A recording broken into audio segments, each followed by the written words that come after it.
This is the U.S. Bank Cougar Coaches Show on the Washington State IMG Sports Network. U.S. Bank, proud sponsor of the Washington State Cougars. U.S. Bank, the power of possible. Tonight's show is also brought to you by Northern Quest Resort and Casino, by Zeppos, the home for the Cougar Coaches Show, and by Coors Light, the world's most refreshing beer. Now, live from Zeppos alongside Cougar head coach Mike Leach, here's the voice of the Cougars, Matt Chazanow. Back here live at Zeppos. It's a great crowd.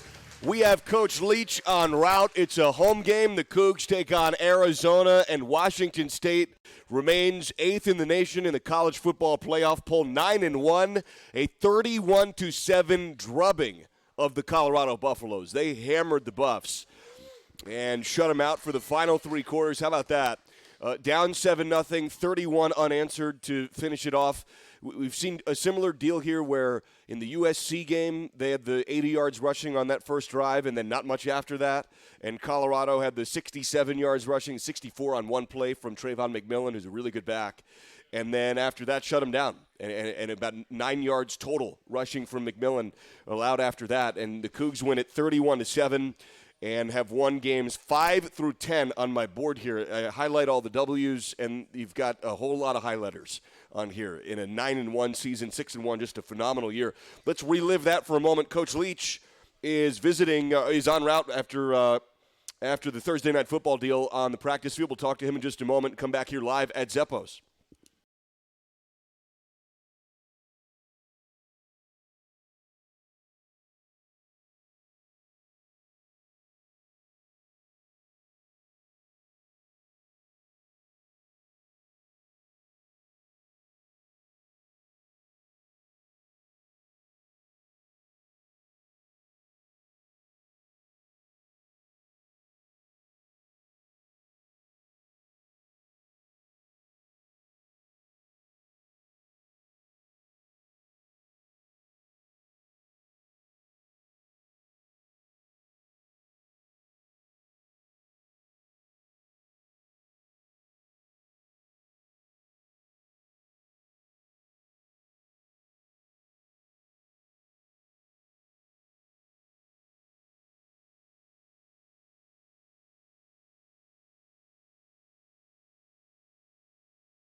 416-268-4825. Live from Zeppo's alongside Cougar head coach Mike Leach. Here's Matt Chazanow. Cougs take on Arizona. It's a home week. We've got 2 home games remaining. The Cougs take on the Wildcats, and then the Apple Cup comes up on the Friday after that, after Thanksgiving here in Pullman. 7:30 kick against Arizona, 5:30 kick against the Huskies. And the Cougs did not allow a sack in the game in Boulder, in Folsom Field in Colorado. They've allowed 7 sacks all year in 10 games. How about that? Maybe the best O-line in the whole country right now. That's the first time all year that Colorado has failed to register a sack in a ball game all year long. So Colorado had not done that all year long. Steven Montez, who's got a really big arm, threw for 69 yards in the first half. That's it. He had 70 yards passing and ended with fewer than 200 in the ballgame. Sam Neuer came in late and threw an interception to Kedron Williams. They had a big collision after that. But 67 yards thrown in the first half. The Cougs have just been phenomenal with that offensive line and then defensively as well. And how about Max Borghi coming back home? He was the Colorado State Player of the Year in high school. And Max rips off a touchdown early on. I'm told what he flashed with his hands after that was his home area code. That was what that was. I was wondering what his hands were doing, but he put up his home area code. He had 300 friends and family in attendance in that range there. He had to give out a ton of tickets. Apparently, he's from just 20 minutes away from Boulder, from Folsom Field, like 20 minutes down the road. So a great game for Borghi. 10 touchdowns this year for Max Borghi as a true freshman. 6 rushing, and then 4 receiving. And Gardner Minshew, 29 touchdowns, 7 picks, nearly 4,000 passing yards with 2 regular season games remaining and more to come. Just under 70% completion percentage on the year, 69.6. Nation's leading passer, 385 yards per game, right smack in the middle of the Heisman race. There's no doubt about that anymore. Really, it looks like right now it's Tua Tagovailoa for Alabama, Kyler Murray for Oklahoma, and Gardner Minshew for the Cougs. It's just been in this amazing year. Yeah, round of applause for all of Gardner's efforts. How about that? Just incredible. So Arizona comes in here now kind of on a roll and a dangerous team. And we all remember what happened last year in the desert. But they've won 2 straight and a really convincing win in Eugene. They won 44-15 over the Ducks on the road in Eugene. And then they beat Colorado, and you may have watched that game. That was a Friday night game before the Cougs kicked off a couple of weeks back against the Buffs. So Arizona's off a bye week, and they won 42-34 over Colorado. So they've scored 42 last game. They scored 44 2 games ago. They've got the nation's number 26 total offense, second best offense in the pack, and the third most points per game in the pack, 30 points per game. Khalil Tate's still there. Remember Khalil Tate last year? He had a monster game, and he's one of the best rushing QBs in the whole country, super fast. And J.J. Taylor's the running back this year, and Taylor carried it 40 times against the Buffaloes last game, and he's averaging 122 yards a game. He's taken it 1,200 yards this year on the ground with 6 touchdowns. So you've got 2 guys back there who can both really run it in a big way, Khalil Tate and J.J. Taylor. Leading receiver for Arizona is a guy named Shun Brown, super fast, slot receiver, 5'10", about 190 pounds. He's caught 51 balls this year, and he's a good player. 5 touchdowns for Arizona's wide receiver Shun Brown. Head coach for Arizona is Kevin Sumlin, who was here on the Palouse for a year. He started his coaching career with the Cougs. In the 89-90 season, he was a grad assistant here on the Palouse. And so Kevin Sumlin comes back now to coach against the Cougs and has wound his way through college football, ascending through the ranks, was maybe the hottest coach in the country a few years back when he was coaching the Houston Cougars, and then went on to coach Texas A&M and had Johnny Manziel and an unbelievable run with the Aggies, and now here he is in Tucson in his first year, and they're 5-5 and have really kind of figured it out. A bit of a rocky start. They were 0-2, and now they've come through and evened things up with back-to-back wins, tough wins at Eugene and then against the Buffaloes. And so the Wildcats are 5-5 overall and 1 win away from bowl eligibility in what's been really a wacky South Division for the Pac-12. Utah, I should say, is currently at the top of it. They're 7-3, ranked once again. The Utah, they're 5-3 in the Pac, and then Arizona's right there, and they're in second place, tied with Arizona State at 4-3 in the Pac-12. So this is a really big game for them. A 7:30 kick. We'll take a break, come back. Coach is making his way here from the Thursday night practice field, Thursday Night Football. We're live here at Zeppo's. Great crowd. Just got a text. Coach is en route here on the Washington State IMG Sports Network.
The U.S. Bank Cougar Coaches Show. Give us a call on the bookie call-in line at 866-COUG-TALK. That's 1-866-268-4825. Now, back to the show. Back here live, we've got Coach in Zeppo's in another packed house and a home game here, and the Cougs are taking on Arizona. Coach, how was practice tonight? How the guys look out there Thursday Night Football, the youth of the team?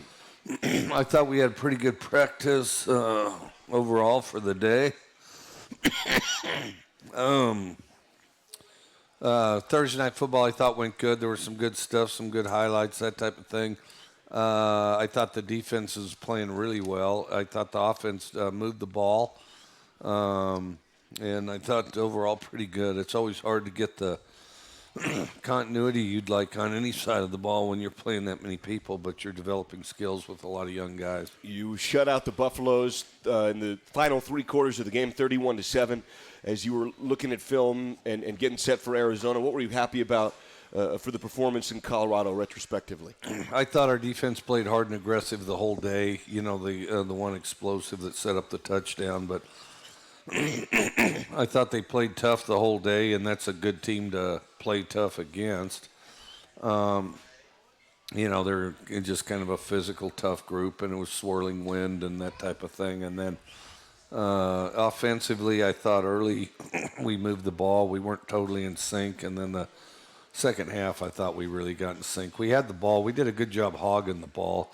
We had the ball nearly 40 minutes, and you know, so it's you know, the first thing is that you learn is you got to, in order to score, you got to have the ball, and we had it most of the time. So thought we had chances to score more, but really happy with the way we played all together, especially midway through the third and through the fourth. 31-7, a convincing final. We got a whole stack of questions here for you, Coach, and a bunch coming in on Twitter.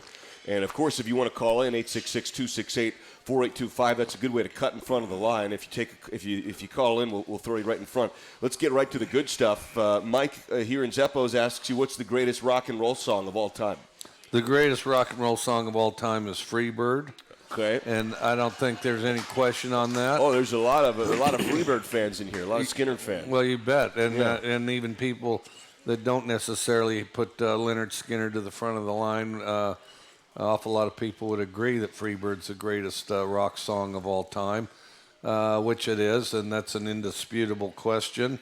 Any input others may have on the subject, I don't care. The best rock and roll song ever is Freebird, and that's just the way it is. Well, let's roll with that theme here. We've got a question from Joyce on Twitter. Joyce the Coug asks you, baseball players have walk-up songs, and they pick those, and those are real important to them. What would your walk-up song be if you had to walk out on the field? I don't know if I was good enough to have Freebird, and that'd be a long walk-up, too. That's true. Freebird's a long walk-up. There'd have to be a bunch of exercises, swinging the bat, putting the weight on it, taking it off, getting the double bat, getting the heavy one.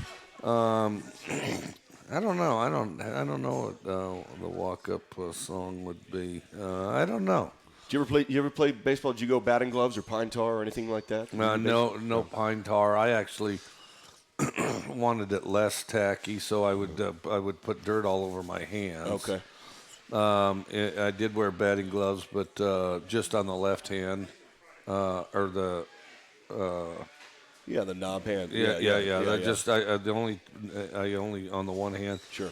And then, but I wanted dirt on my hands because I wanted it dry. I didn't want it sticky. I wanted it dry. Sure. Hey, Joyce, thanks for that question. So we got Freebird. We're I'm just going to roll right through these. It's sort of they're not organized in any way other than the order that I received them. We're right around the corner from Thanksgiving, getting a little bit ahead of things. Do you have a favorite Thanksgiving meat? Turkey, beef, duck, goose, or question mark? No, a white turkey white meat. Turkey white meat with gravy on it. That's a hard. Yeah. In fact, I believe that'll happen here at Zeppos once again, won't it? Absolutely, and I'll put gravy on it. Yeah, no doubt. And we'll get.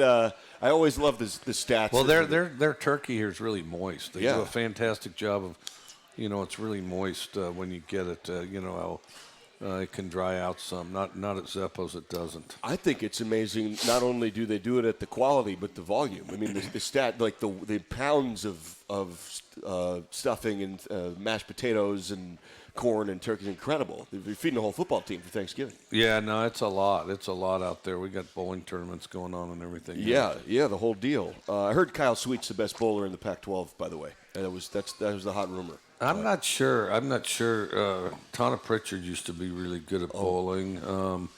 There's obscure guys that are good at bowling just out of the blue. And then, some will be these guys that, there'll be 5 or 6 of them that, and I don't know who currently, but they'll show up once or twice a week and they bowl. And they, and they're like those bowler snobs where they take a lot of pride in their game. Bring Some their of own them will have ball. their own ball. Oh, that's huge. Somebody will have a glove or something. Yeah, that's like going to the pool, like going to the bar with your own pool cue. That's serious. Oh yeah, no, it's like on the Big Lebowski when Exactly. That's the best. Hey, this is an anonymous one here from Zeppos, but folks loved Gardner throwing the Did everybody like Gardner putting the mustache on Coach? Yeah, that was it was a national sensation, not just an Eastern Washington deal or a Washington State deal, but. Are you thinking of growing one? Someone wants to know here if you. No, I probably won't. I didn't know who put it on there exactly or how it got there, and you're liable to get hit with water and all kinds of stuff. So you gotta be kind of light on your feet, and you got to keep an eye on people. Mm-hmm. And there's a lot of them to keep an eye on, and so I didn't know it was Gardner. And then all of a sudden, something's on my face. So then I pulled it off to see what it was. Then I tried to put it back on, but it didn't go on as straight as it went on, or it didn't go back on again that way. And then. So it was good. It was good. And then, mustache, I felt like I was out of harm's way and would go ahead and roll forward. Yeah, no doubt. This is a great question. You have some new artwork in your office, and it's a real masterpiece. I think all Coug fans agree. If you haven't seen it, go on social media, take a look. With your extremely busy schedule, how'd you find time to pose for this almost full Monty? I'm not sure if that's exactly how that went. And by the way, you look great. By the way, they say on here. With all your busy schedule, how did that all work out? Well, suffice it to say that that's not my body. I think I'm probably taller than George, but although I've never met him, and then the fraternity that put together the sign for game day came up and said, "Here, we'll give you this if you'll sign these pictures." And then they had smaller pictures that they wanted to keep, so we took pictures, and then and the Mona Lisa was returned. It's in its rightful place for sure. This is again, we're all over the map here. We went through the Thanksgiving meat, turkey, white turkey gravy. Do you have a favorite Thanksgiving dish? So what's the side there? What's the go-to? I think we've talked about this. It's not cranberry sauce, right? No. Right. I mean, my favorite dish is, I'm inclined to say the white meat, but the thing is I think what really distinguishes Thanksgiving is the gravy. So I think that if you think about it carefully, even though maybe it's not a particular dish, I think it would be extremely hard to have Thanksgiving without the gravy. So I'm not sure that the gravy's not the most important part. And then, and generally it's really good, even if somebody's only so-so, the gravy's really good.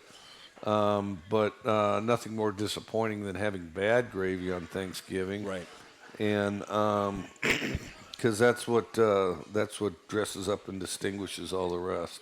We've got a couple football questions here from Great Coug, one of our great buddies, Lynn Carmichael, who's the fam is here. He's en route.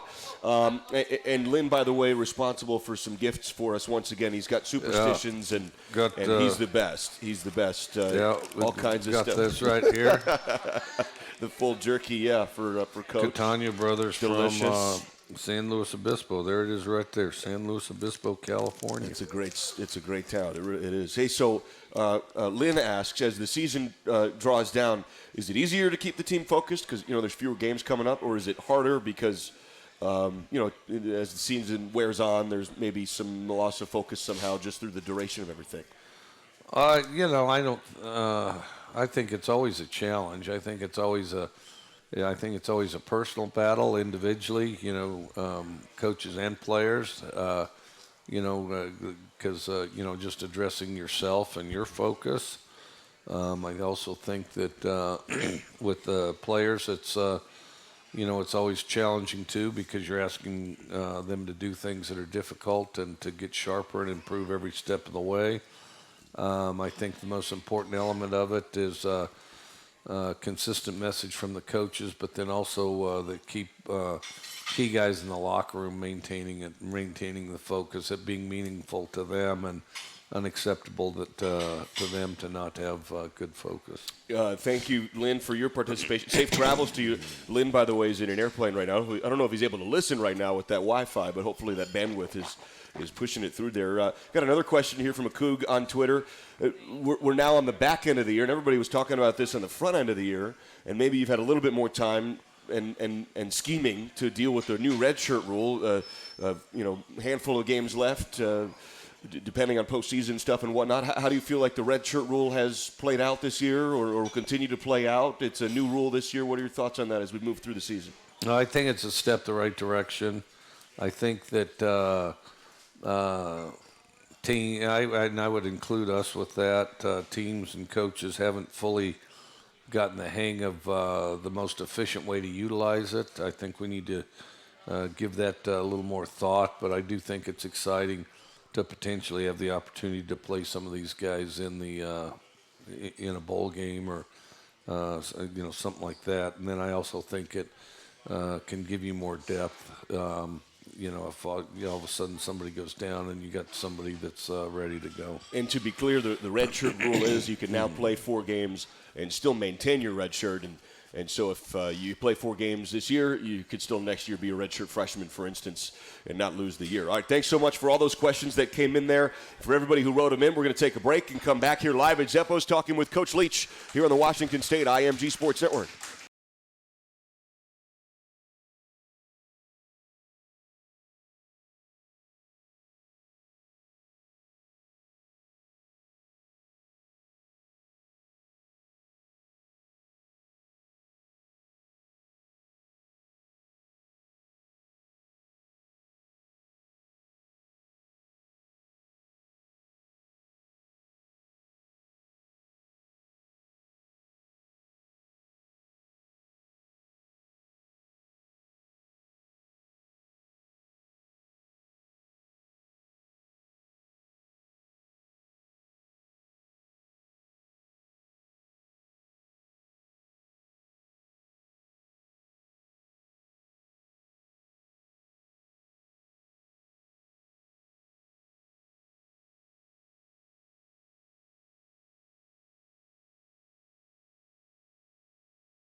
Cougar Coaches Show, U.S. Bank, proud sponsor of the Washington State Cougars, the power of possible. Once again, here's Matt Chazanow. Back here live at Zeppo's, we're talking football with Coach Leach. Another great crowd on hand, and we've got questions pouring in on Twitter, and you can call us in, 866-268-4825 if you like. Great write-ins here as well. Keith, who listens all the time and is a frequent listener, frequent Coach's Show participant, asks you, what's the most unusual animal you've seen your players or coaches have as pets? You have any odd, any like snake guys? What's Tyler Baker had a wolf. No. Yeah, had a wolf. Really? Can you do that? His roommates weren't real pleased. I bet. No, that wolf behaved very independently. He behaved very independently. I mean, if it was there, the wolf would chew it up. And oh, man. And sometimes they thought they got the wolf right, and the wolf would just be in that mood, and, he'd chew stuff up. And, I mean, no, he's a big old wolf-looking. And there's a chance it might have been like half wolf, but it looked like a wolf, and it definitely. And he specifically said, it's a wolf. And then, I try to think his roommates. Gunnar Eklund was one of them. Gunnar hated the wolf. Yeah. He'd have him on the little leash, and that wolf would pull him as much as he pulled the wolf. Sure. It struck me that the wolf was fairly partial to Tyler, and the other ones. Other folks, he didn't care about, whether they're happy or not, whether he chewed their stuff up or not. And I guess that wolf used to cut loose. And, whoever rented him that apartment, probably did not come out of that deal very well. No. And then, the wolf, he didn't bite anybody's hand off or anything, but. That's good. Wolf had his own agenda, and he followed it. No doubt. Yeah, that's one of those, they don't have like line item in the lease agreement for that one because they didn't see that one coming. No, they didn't see Wolf. They were thinking Wolves would be outside. You're right. That's a different kind of deal. Download the all-new WSU Cougar Game Day app presented by Gus Johnson Ford today. Enjoy exclusive content, maps, up-to-the-minute news, live audio, game day offers, and more available in the App Store and Google Play. Download today. Let's talk a little bit of football here. I want to ask you about a question. I ask you this. I've asked you this over the years about Luke Falk. I'll ask you about Gardner Minshew. But Heisman race, the reason for the award, what the categories are for the award. I know that you've had some pretty strong opinions on the point of the award with the Heisman Trophy. I'd imagine you think for what the Heisman is, Gardner's got to fit all the criteria right now, doesn't he? I think Gardner deserves it more than, well, all awards are team awards. And I do think our team, when you consider where we came from and with his leadership, who was a sudden add-on, I don't think there's any question that our team deserves the Heisman. And I would be happy to debate anybody on that subject. And I mean, and it'd be an easy debate because, if you have the best side of things, I mean, then, of course, you can massacre everybody. And then so I doubt I'll get any takers on that subject. But then the other thing is that's got to be understood. It's a very political award, always has been. It's very political on how it's decided. Now the objectives of it have kind of been commingled to does it go to the player that's got the most impact on a particular team, or does it go to whoever they speculate is going to be the MVP of the national champion team? And then, of course, so since it's given out earlier, they try to guess at who they think might be the MVP of the eventual national champion, and oftentimes they'll try to give it to them. But no, I think it's for what the award was once given for. There's no team that deserves it more than ours and Gardner. He's completed 70% of his passes, nearly 4,000 yards, 29 touchdowns, 7 picks. He has 3 rushing touchdowns. One of them was a key in the ball game against Utah. He's shown he's really athletic, and he's only been sacked 7 times. And you mentioned it's a team award. Well, the O-line's a huge part of that. They've played great this year. Yeah, I think our O-line's done a really good job, and I also think that Gardner plays really well behind those guys. He does a really good job elevating the offensive line, and I mean, he's a quarterback, but definitely one of the guys with regard to the O-lineman. What's the evolution been like? Earlier this year, it was Gardner new to the team. It was learning about Tay Martin, Aesop Winston, who hadn't played yet. He was a redshirt. Des Patman. You mentioned chemistry and the evolution of a quarterback and a wide receiver, and it's only going to get better and better. And there was that period of time where it felt like Gardner was kind of just hurling it up to Tay, and he was going up and getting it. And ever since then, there have been even more guys coming into the fold. I'd imagine you'd feel like somewhere in the middle of this year, they really clicked, and now you've got all kinds of different options out there. Well, we've become more synchronized, I think, as an offense. Max Borghi is, out there ready to, read and adjust and knows the package rather than, just a specific play. You can do a lot more with him. Of course, James has been around. Desmond Patman has really emerged this year. Aesop Winston has emerged this year. Kyle, who was good to begin with, is Kyle business as usual, just a very steady, consistent, one of the leading guys. And then Jameer Calvin's improved. I think Renard Bell's improved, but then Travell Harris didn't even play last year. And so then Travell Harris continues to emerge and have a big impact. And then Tay was around last year, and then Calvin Jackson, as he started to get in the swing of things a little after camp, has gotten better and better.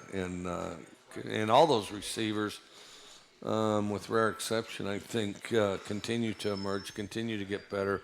because they have more reps because they're still overall a very young unit. Yeah, Calvin Jackson Jr. Let's talk about that for a second, because every time he catches the ball, he's got real springy feet. I mean, he catches it and he's got immediate burst, doesn't he? He's a great athlete. He's got a quality that I like best in ball carriers, in football players and athletes in general. There's no wasted steps with him. Right. I hate wasted steps. Okay, you may be a fast guy, I may be a slow guy, but if I don't waste any steps, then we're going to get even real quickly. And I've had some receivers playing the NFL, things like that. And the thing that made him unique, a guy might run a 4.8 but doesn't waste steps. And then Calvin's reasonably fast. He's pretty fast, but never wastes steps. And and he's still improving, getting better as a receiver. But really, pretty much anybody that plays any sport could learn a lot from Calvin as far as never wasting steps. Very efficient. So then, on any given play, you're always as fast as you possibly can be. Wasn't River Craycraft really good at that? There was always a drill that I've observed in practice where there will be a defensive player and then an offensive player with their backs to each other. And coach, you or another coach will say, go, and they'll turn around, and the defensive player try to tackle the offensive player. And Craycraft was always, his first or second step was always forward, and he would get a bunch of yardage, whereas some other guys would maybe try to dance around a little bit. He was really good at that. Yeah, too. I hate dancers. I think all those guys sit there and dance and wait till the defender and his whole posse of guys get him herded up, and then they just mash him. And then after all that dancing, I think they get what they deserve. The trouble is you don't want to be on the receiving end of that because, I wasn't guilty of dancing, so why should I have to suffer? But I think that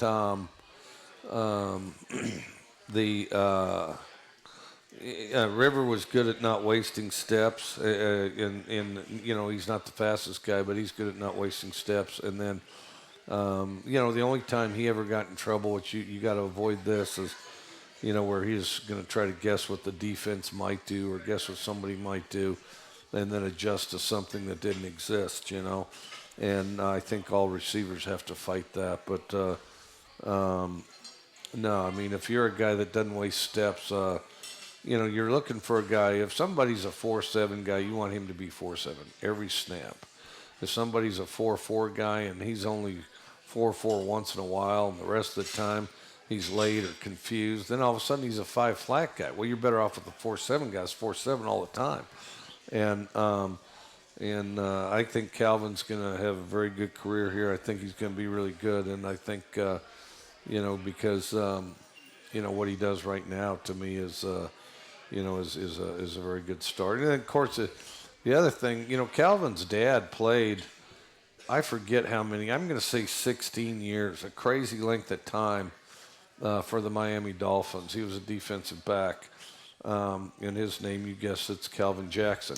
And there's not many guys in that league that are fortunate enough to play for the same team their whole career, and he did. Yeah, he's been, every time he touches it, you can see. Gabe Marks was a good no wasted steps guy too, wasn't he? Yeah, I wish I could agree with that. Guess not. Maybe not so much. Gabe was fiercely competitive. Yeah. Gabe wanted every ball. Gabe thought every ball should come to him, and guys that are like that are going to do what they can to make things happen and make something good happen once they get the ball. And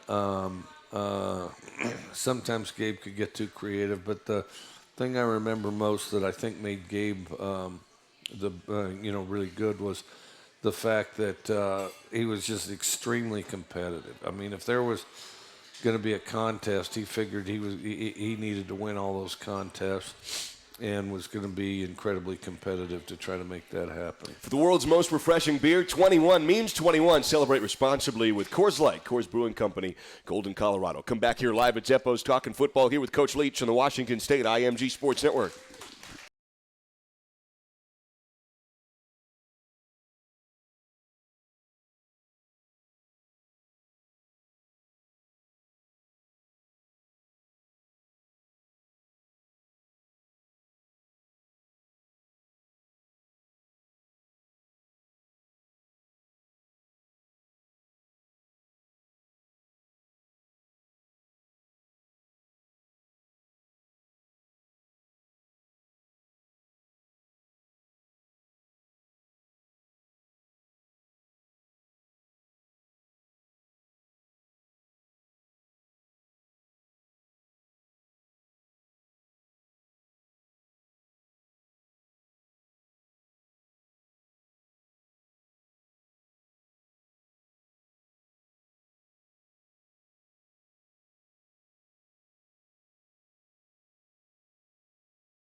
Ahead at this week's game with the Coors Light Opponent Preview. Coors Light, the world's most refreshing beer.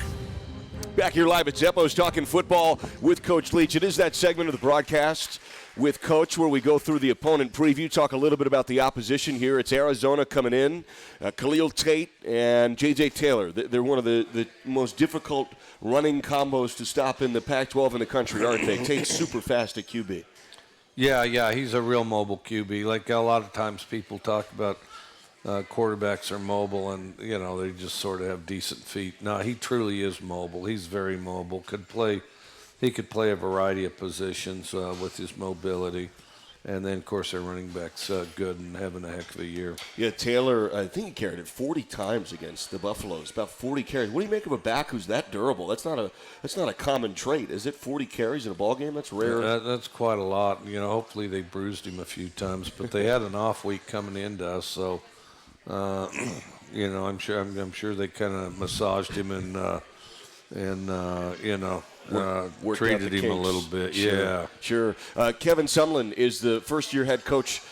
He was actually, I mentioned this earlier before you walked in here, started his career here on the Palouse. He was a grad assistant here in the 89-90 season for the Cougs, so he's familiar with a little bit of the territory. Maybe it's been a while, but do you know Coach Sumlin at all? Oh, yeah, he's a fantastic guy. I've known him for a long time. I've known him since I came here for the one-back clinic. That's where I first met Kevin, and I know Kevin's a great guy. Kevin's if we have the gatherings, Kevin's one of the guys I hang out with. Yeah, that's funny. A good run at Texas A&M, Houston Cougars. Was really all over the country: Wyoming, Minnesota, Purdue, and then Oklahoma State. He's been all over the place. Yeah, no, I've played against Kevin a lot. Yeah, he was a Big 12 guy. All right, you're scouting a defense with a leading tackler, a middle linebacker, a guy named Colin Schooler, has 101 tackles already. This guy has a ton of tackles on the year. How good is he, and how good is their defense? He's really good. He's really good, runs the ball really well. He's physical, instinctive, all that stuff, all the good stuff you can say. He does it, the biggest thing that's impressive about him is he's kind of got all the bases covered as opposed to just one-dimensional in something. 6'2", 236, over 100 tackles. A lot of returners on defense, too. Some names you may recall if you're a fan and you were looking at Arizona. Have they kind of figured it out over the last couple of weeks? New coach. They had a bit of a slow start. They were 3-5. They had a really big win at Oregon, 44-15. And then a couple of weeks ago, before their bye week, they beat Colorado 42-34. Did a switch flip for them over the last couple of weeks, you think?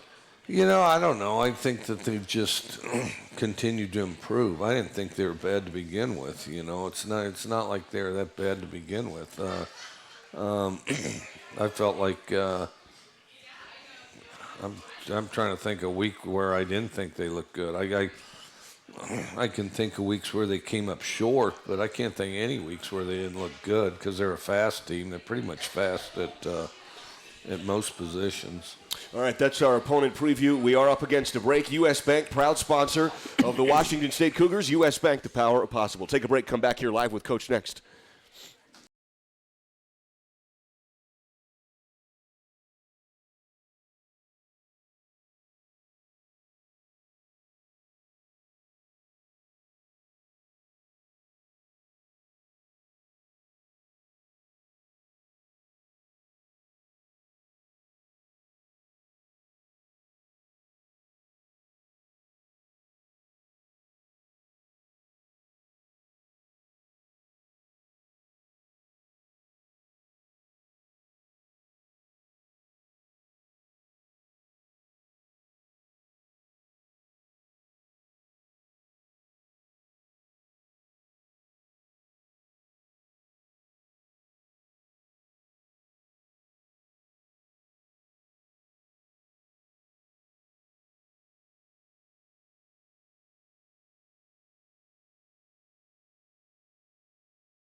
Give us a call on the bookie call-in line at 866-COOG-TALK, 1-866-268-4825. Live from Zeppo's alongside Cougar head coach Mike Leach. Here's Matt Chazanow. Got a couple quick questions for you, Coach. Write-ins here at Zeppo's. Great crowd, as always.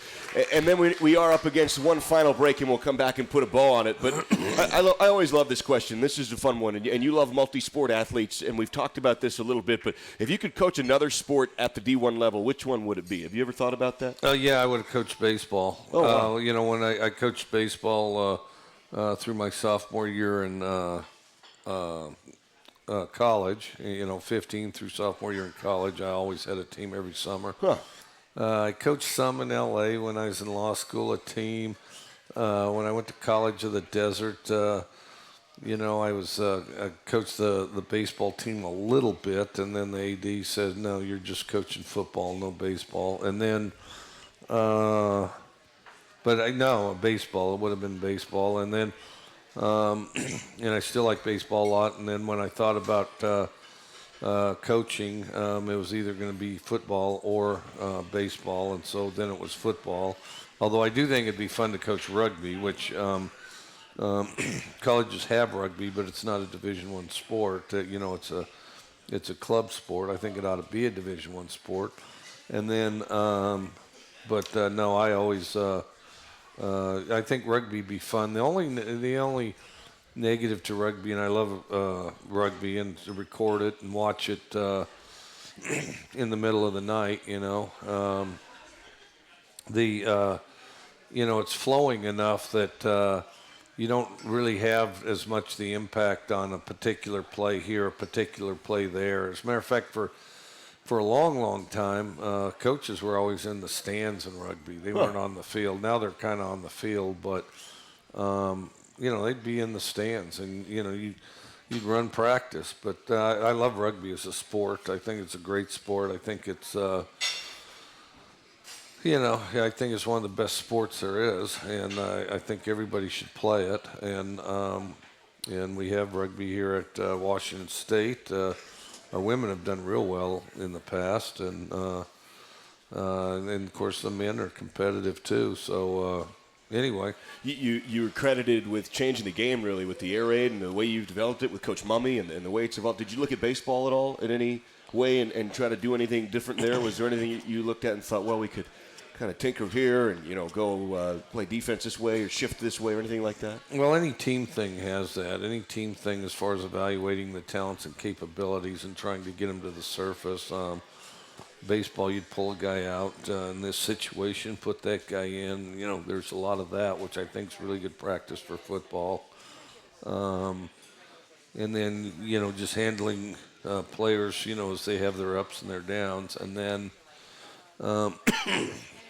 rugby, I think, it's a game of space where you're constantly attacking space, and that's what football is on offense and defense, is you're restricting space. But and rugby can attack a lot of space very quickly. Not with the forward pass, but you can kick it at any time. Clock never winds down at Northern Quest. 24/7 gaming, great restaurants and lounges, movie theaters, luxury rooms, and more. Details at northernquest.com. Great question there. We'll talk more with Coach Leach here. Final break, and we'll come back for just a couple minutes here at Zeppo's on the Washington State IMG Sports Network.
Back here at Zeppo's talking football here with Coach Leach, getting set for the Arizona game. It's the Cougs against the Wildcats. Had some great questions come in on Twitter and some write-ins here. The final question that we've got is with regard to the phenomenon that it is. Should it be called a minstache or a mustache? Coach, this is a write-in question. Well, I'm sure there's plenty of people that are that have jumped on that and many other things.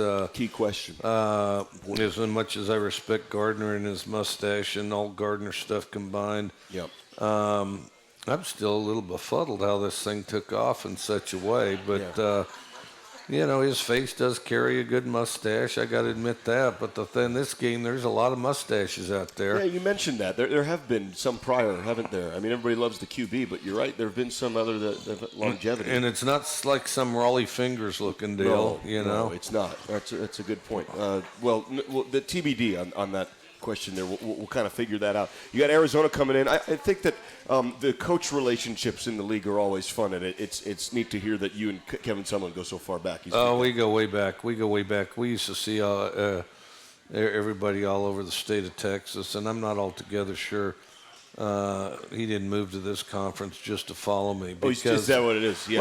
Well, so I end up in Texas. He's at Purdue. Lickety split. Here comes Kevin Sumlin. And then, so I had to play against him at OU, had to play against him at A&M. Probably there's another school in there somewhere that I've lost track of. And then, of course, I say, all right, enough Kevin Sumlin. We'll go ahead and go to the Pac-12. And then as soon as I left, and I think he just mistimed it, tried to make it back to Texas, but I'd left, so he makes it back to Texas.